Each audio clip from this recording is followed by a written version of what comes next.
And when we allow the things that are pressing in that we're worried about, what happens is when those things are out of our control, we're allowing things out of our control and scope to be able to even allow that magnified worry to increase inside of us, where we even feel more heavy, we even feel more anxious and lacking more peace. And yet these are things that are completely out of our control.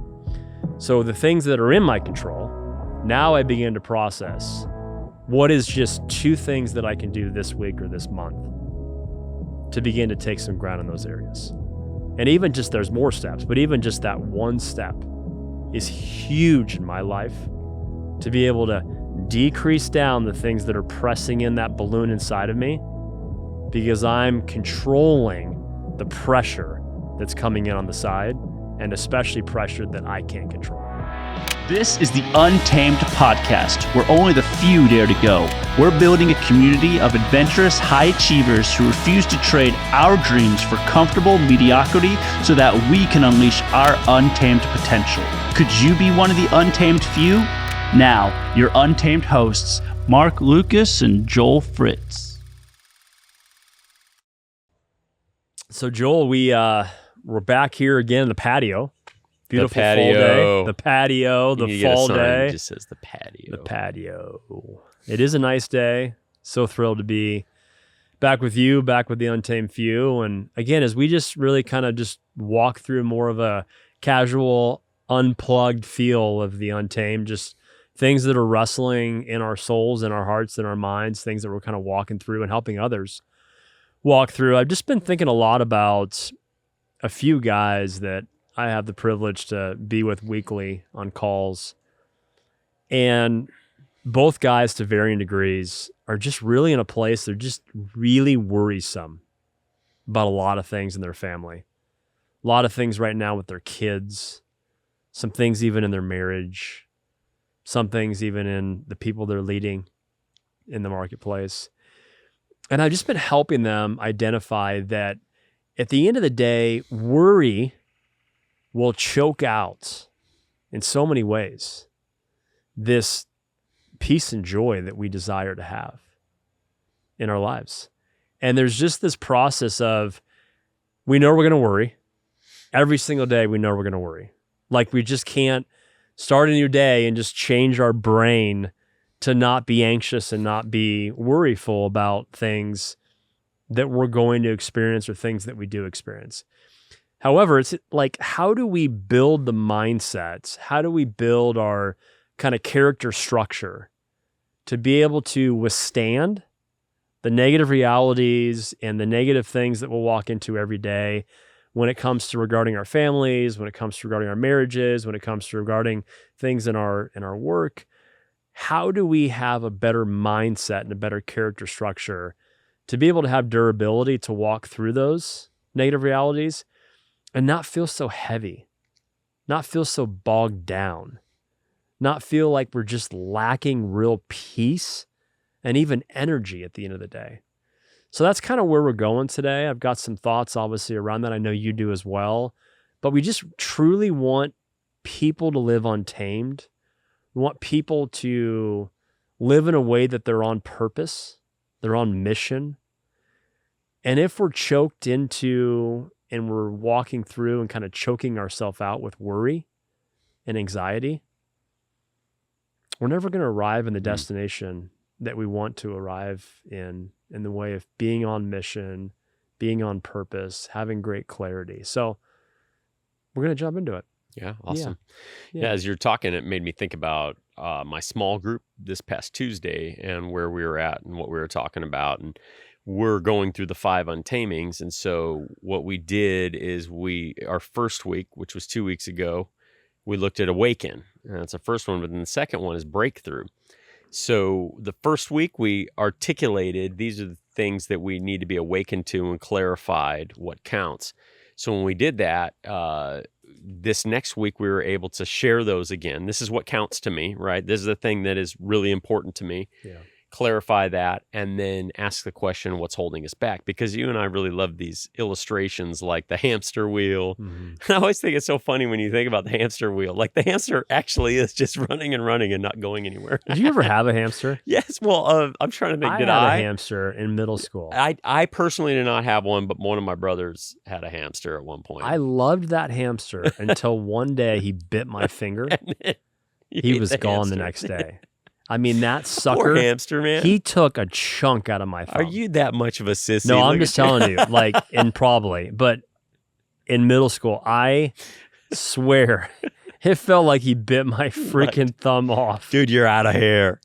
I mean, anyways, the hamster was gone. So yeah. Well, we talked about, what counted for us and then what was holding us back from that. And we tend to get in these mindsets where we're just chasing after something. We don't really know why we're chasing after it. Or we find ourselves sitting in a cage with the door of the cage open. And that's such a fascinating thing. You and I love that illustration. There's this picture of a bird in a bird cage with the door open, but it's just sitting on its little perch, not going anywhere. And that's just what we do all the time.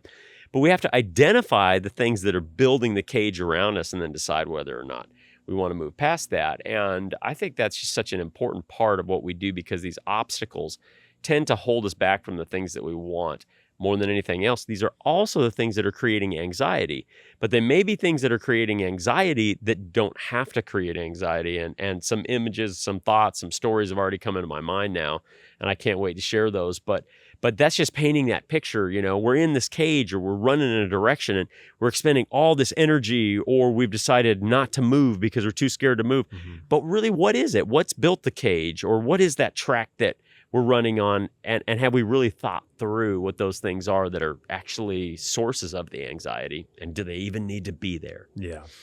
Well, I think it's spot on. I think through a question that I ask myself every morning. And I ask this question to other guys that I get to run with daily.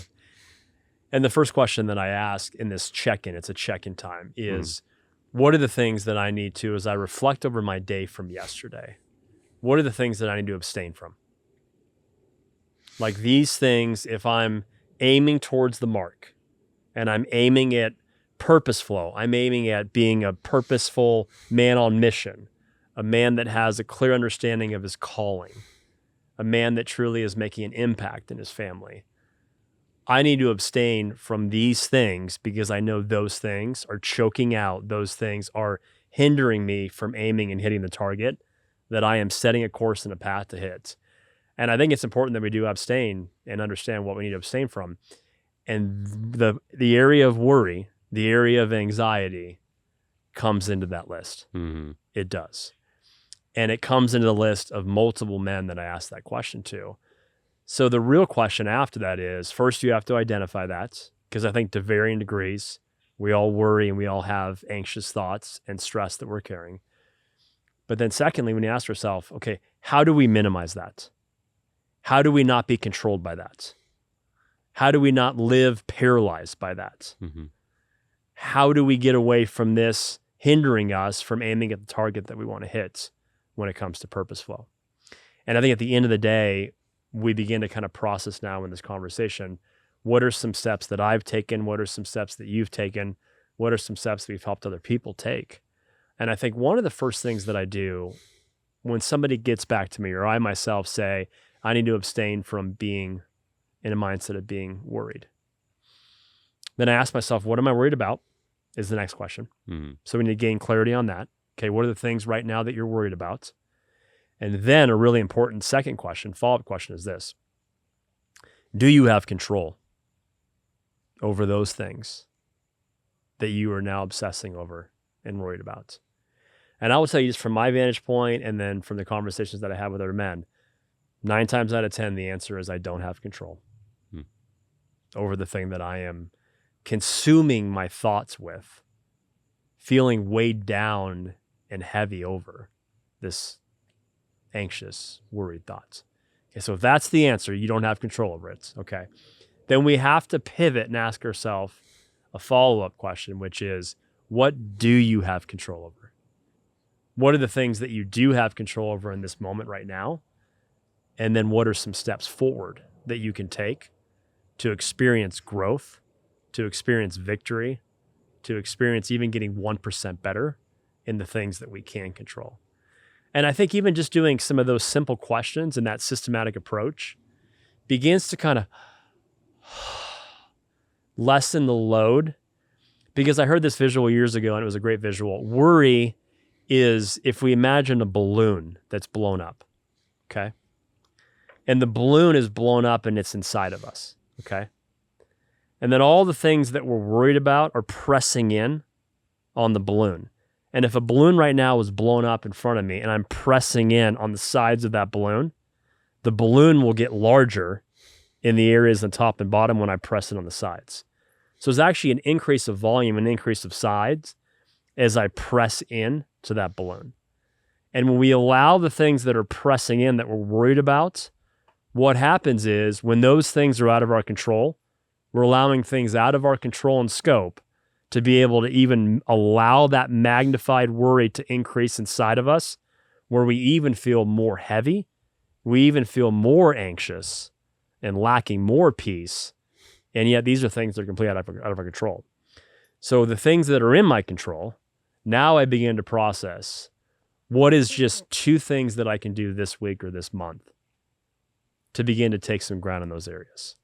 And even just, there's more steps, but even just that one step is huge in my life to be able to decrease down the things that are pressing in that balloon inside of me, because I'm controlling the pressure that's coming in on the side, and especially pressure that I can't control.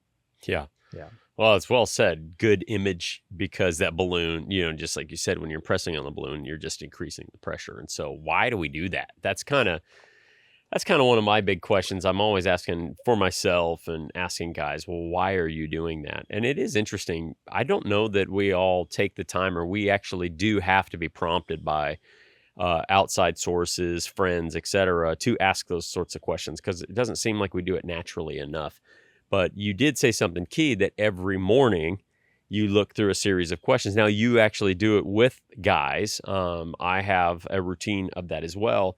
But then it's almost like it pours back onto you and affects you. You're asking these guys these questions, and then you're reading those questions, and you're thinking about it. But we really need people in our lives to be, provoking those thoughts in us. Like, is this really something that I should be doing? Is this really something necessary?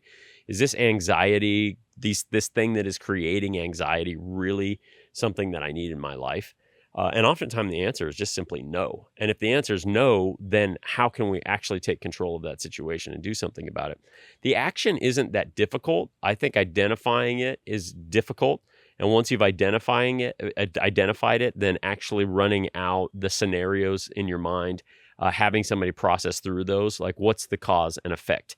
Because I'm thinking of the times that I felt the most anxiety in leadership, in pastoral leadership, and I have some stories I could tell.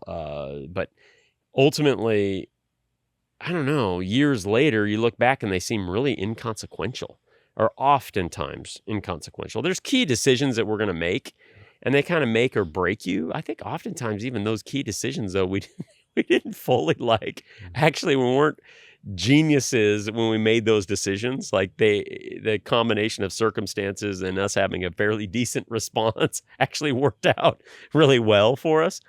But, many of these things that we just hold a lot of anxiety over, they just weren't really all that important. So, yeah. Well, the other thing that's really been helpful for me, and again, I, like you, I think as well, I'm very visual in my learning style. So I love object lessons and I love just visual imagery. And I think I shared this before, but it's just a great reminder with this conversation on being anxiety ridden and living in a state of having a tremendous amount of anxiety. I think through in my life, okay, Mark, the things that I'm anxious about represent in this visual a red quarter. And the red quarter represents all the things that probably are out of my control, but all the things that I have vacillation of thought over, that I'm just continually just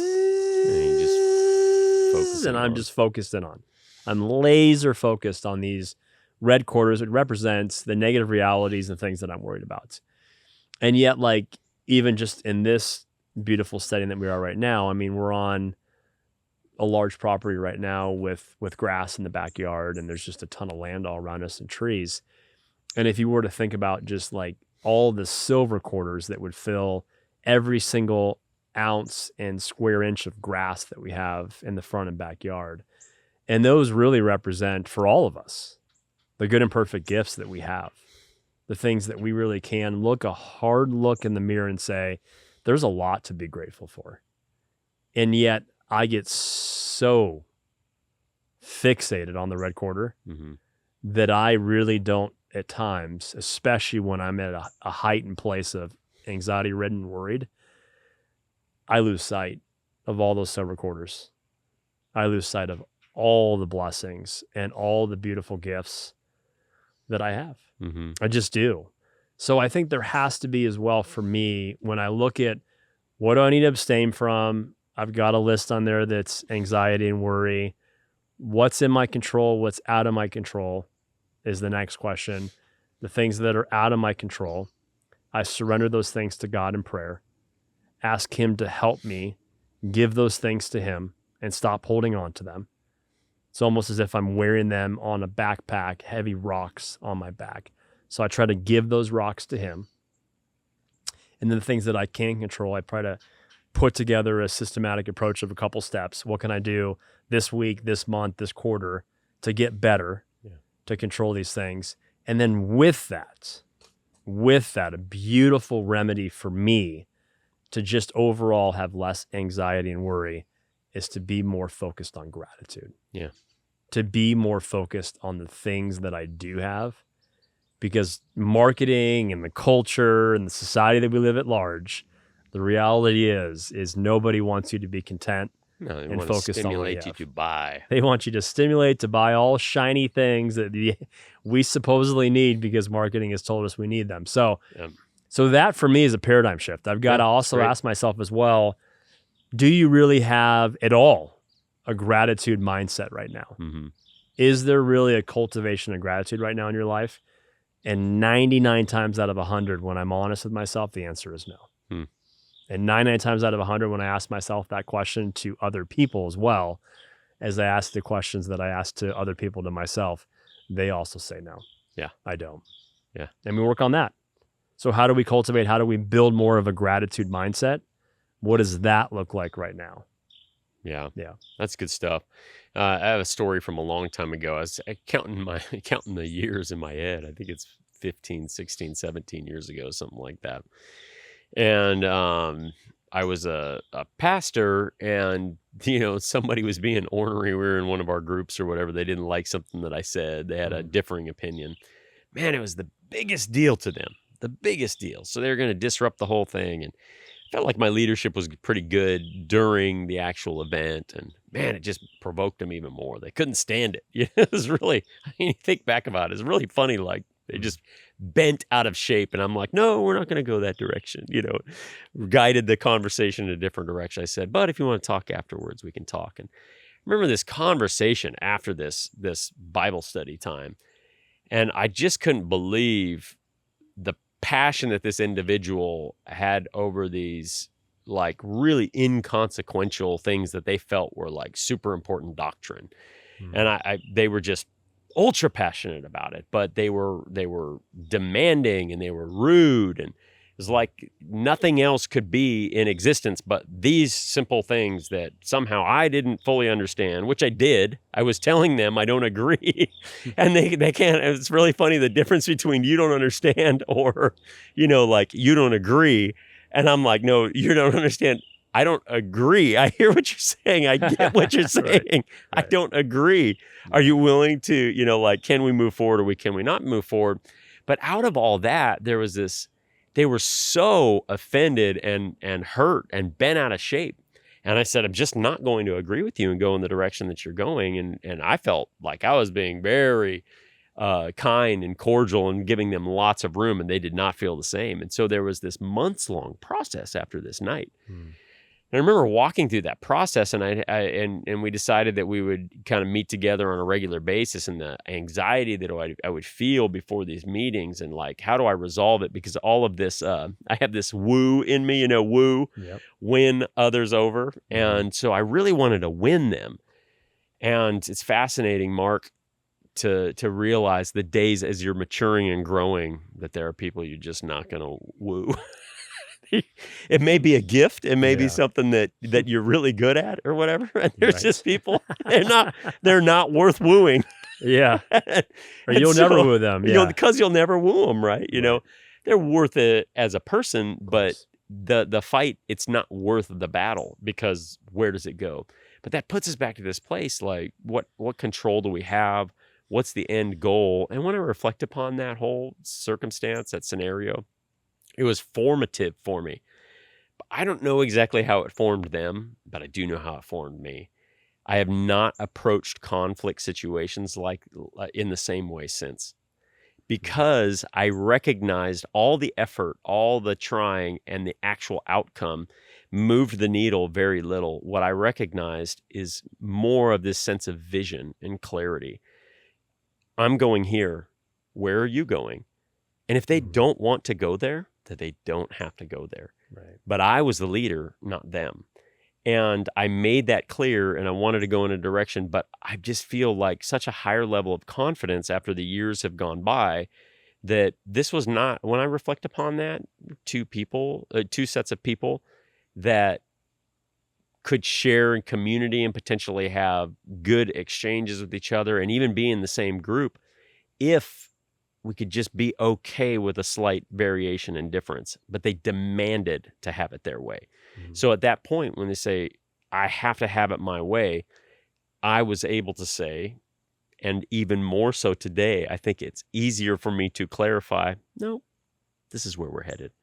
And do it calmly, do it in a way that is not creating a high level of anxiety in me, but I'm factually able to state this is where we're going.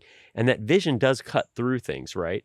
But you have to be able to have that vision and walk through these circumstances without anxiety. But I think the only way you get to a place where you can do it without anxiety is that you're able to process through the whole scenario and run it out and ask, where is this going to end up? Is it going to be somewhere good? Is it going to be somewhere positive?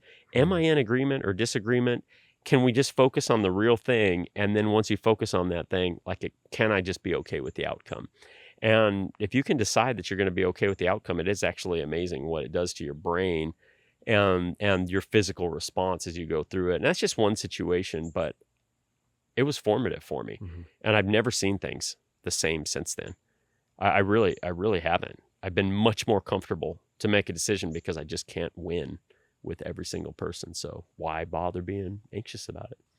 That's great. It's a good story too. And I think even as you share that story too, and you said this multiple times, and I think it's a really good point that I'll just bring up again. It's like, how many times have we started with the direction of where we want to go in our leadership? Started with the direction of where we want to go as we're leading a company, as we're leading a team. And yet, how many times from where we started and where we wanted to finish, was there so many mid-course corrections and so much kind of zigging and zagging along the different lines to know at the end of the day, we still hit the target. We still got to the destination that we all put together a plan to get there and we all dreamed about. And yet, oftentimes, back even 10, 15 years ago in leadership, I would get so anxious and so worried about every time that there was a right turn or a zig or a zag or a change in direction. And whether that was an individual that changed things or whether that was something that's a threat that changed things, outside forces. But I would just catch myself so often just carrying that and holding on to that. And yet when I look back now, I realize at some point, that there's going to be this in the directional leadership style that we have to get here. It's very seldom just an easy straight line to get to where we want to go and where we're dreaming to go with a plan and a team that we're doing it together and taking that hill together. I can get so wrapped up, and I think we can get so wrapped up in those mid-course changes, those mid-course directional changes, and just become so anxiety ridden. So I think there's that as well. And the other thing that I think about is, and this is what I shared with this guy last week. I said, you're anxious about this. And it was about his daughter specifically. Okay, his teenage daughter. We know if you have teenage girls or teenage boys, but let's just say teenage girls, because Joel and I both have a few of those. Mm. The reality is there's going to be moments, many moments, that we're anxious and we're worried just about the things that they're walking through and the decisions they're making and what's going on in their life. It's just a natural part of parenting. And yet I told this guy, his name's Pete, I said, Pete, at the end of the day, ask yourself right now, his middle daughter, right now, what you're so worried about with your daughter, okay? Is it really helpful for you right now to really just carry those thoughts? Like, is it really helpful? We know, Captain Obvious, the answer is no. But I wanted to ask the question, okay? With complete certainty, do you know that those thoughts you're worried about are completely true? And he had to stop for a moment on that question. And he said, it's kind of half truth. I kind of know it to be 40% true. There's 60% that I just don't know. It's ambiguous right now. Okay.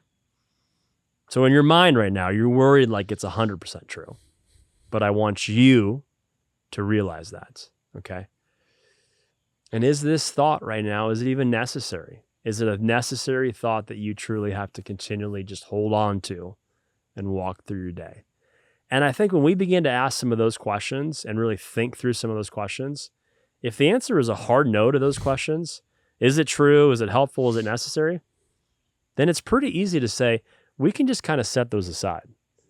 We might need some help because we want to set them aside and then we're going to grab them again, set them aside and then grab them again. And that's going to happen maybe a myriad of times. But we got to get better at just setting aside those thoughts that really aren't true, that really aren't necessary to be mulling over, and really aren't kind, because they're gonna rob us from having any peace and any happiness in our day, because those thoughts are literally gonna suck that all out of us. Yeah. So I think that's another kind of series of questions that I do ask people when they're worried about certain things. And there's a lot of time on that truth question. Is this really a true? Do you know this is a true thought or a true statement that you're worried about? Yeah. Well, there was this time and this instance and this moment that it happened this one time. Okay. It happened one time. Over the course of how long? I don't know, 6 months to a year. Okay. So you're going to completely fixate on a thought one time that's happened in the course of 6 months, or 2 times in the course of the last 3 months. It helps us kind of step back, process in a way that's healthy, not being highly emotional, but then really begin to kind of process through these questions that real lightly and gently will start pushing out some of that worry, and allowing us to kind of just cast some of that out and just pray some of that out and release some of that in the backpack of the weights that we're carrying and feel a lot lighter. Yeah. So. Yeah. Here's what that looked like for me a long time ago. I remember I'm often affected by people's opinions about me. I don't think I'm the only one out there, but it's definitely affected me in my past. And so I remember feeling criticized. I was in my 20s, and probably some of that woo I was just talking about a minute ago. I'm always trying to win everybody over, want people to see me in the best light. But I felt very criticized, and I couldn't stop thinking about it. My mind was, had that word like you're talking about, and just couldn't get rid of it. And I remember I came to a moment where I recognized it, and then I went and I prayed and I asked the Lord a question. It wasn't the kind of question that you really want to ask, but is an important question. I said, is it always going to be like this? And the Lord said, yeah, it's always going to be like this. There's always going to be another person who finds something wrong with what you're doing. There's always going to be somebody. that doesn't think that you're doing it the right way because it's not their way. There's always going to be something that somebody has to say that is some sort of negative toward what you're doing. And I'll tell you what, in that moment, when I asked the Lord and he said, yes, it will always be like this, bam, it broke it. Whatever power that held over me to some degree, it's not like it's 100% gone, Right. but there was this freedom that I began to walk in. I stepped out of the cage in that without even knowing it, but I stepped out of the cage in that moment because I thought, this is always going to happen. Because the questions that we start to ask when we have the answer, yes, this is what it is like, become things like, okay, then how do I get through it? And we begin focusing on solutions as opposed to the problem. And that has helped me so much in my life. I mean, one of the ways that actually played out in very short order after that is I remember I was always worried about people knowing when I went on vacation because I always wanted people to feel like I was always working. Now, is that realistic? No. Should it be okay for me to go on vacation? Yeah. No. But there were these times where I would feel like, hey, I'm on vacation, but I don't want people to know because I don't want to feel criticized for that or something like that. But it was around that time, probably shortly after what I did, the story that I just told, that I'm like, I don't care.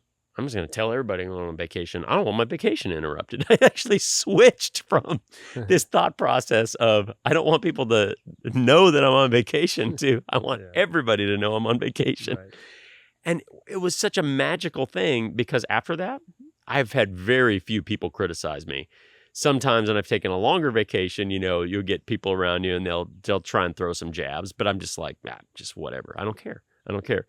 So the choices that I make are my own choices. And I have to ask the question, did I make a good choice or not? Is this in the best interest? And then I have to live with the consequences, right? But I don't necessarily need to live with everybody's opinions about it and receive every single one of those opinions. And in fact, I certainly don't need to do it while I'm on vacation when this is a moment that I should be utilizing that time to strengthen myself, to recover, to think of life from a different perspective and all of those things. And I don't want people infringing on that precious time where I can make forward motion in my own life just because I'm worried about what they might think. And it was so liberating. And ever since then, it's like people have a complaint, all these years in church ministry, they've got something to say about everything. Right? So then, what shoes you wear, the jeans are too tight, you name it. Preload it on the front end. Here's the email. Contact me. And I swear, the more you give out your phone number and the more you give out your email to people, the more you tell them I'm going on vacation, the less they bother you. Yeah. I don't know what it is, but it's like they want to influence you, but you break the power when you say, give me a call, tell me what you think. And then they call you and tell you, even if they do call and tell, thank you for sharing. And they're like, okay. And you know what? They probably just wanted to be heard. Yes. No, that's liberating. That's a great story. And I think we all can learn a lot from it. And what a moment. Again, you were in your 20s when that happened? Yeah, mid-20s. Yeah. Yeah, again, I think there's beauty in, like what you said, there's beauty in us knowing that we're not going to please everybody. We're not going to be able to woo everybody. We're not going to be able to make everybody happy. It's just impossible, right? Yeah. And yet we can find ourselves just worried about all those things. All the time. Yeah. No, it's beauty. There's beauty and freedom in that. No, there really is. Yeah. And I hope we pray beauty and freedom for our guys, and that is what we want. Like we have to ask ourselves, do we have control? Because sometimes those things that we have anxiety are happening to people that we love, and we have to come to grips with the fact that we can control certain things, especially with our kids. We try and make decisions for our kids, but guys, you have to teach your kids how to make decisions. Yeah. Not to make the decisions for them, but teach them how to make their own decisions. Because one day they're going to be out there on their own. The question is, how well did you do to prepare them for that day? Yeah. It's really good. I love it. What a good time to kind of jump into this conversation. I believe wholeheartedly this is going to be a healthy one, helpful one. Good. For the guys. So, right on. I think so too. Thanks, Untamed Few. See ya. If this episode sparked something in you, please subscribe and even share it with someone who's ready to take their life to the next level. We're always on the hunt for men who are looking to become untamed and release their untamed potential. Also, if you found value in this conversation, then please rate the podcast and leave a comment. It makes a huge impact in building our community. We'll see you next time when the adventure continues, or maybe when yours begins.